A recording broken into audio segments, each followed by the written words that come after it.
The Corroboree frog is an iconic Australian species, found only in the high country.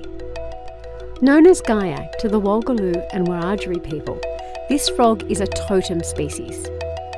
However, Gaiac is critically endangered, mostly due to an introduced fungal disease called chytrid.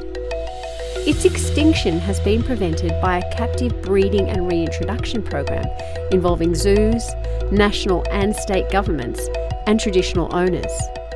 But once released from disease-free enclosures, they are still threatened by the chytrid. As the fungus cannot be removed from the environment, scientists are developing methods to help the frogs survive infection.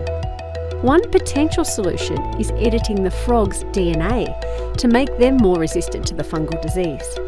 This would mean finding genes either in Corroboree frogs or other types of frogs, or making new genes that are resistant to the fungus.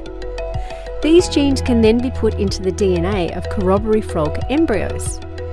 This permanent DNA change could be passed on to their offspring, creating sustainable populations of Corroboree frogs resistant to chytrid. Before releasing the frogs, we'll work together with traditional owners and our broader partners to make sure the frogs are exactly as they should be, following all regulations to ensure release is done safely and responsibly. We hope this will allow future Corroboree frogs to thrive again on country in their home environment.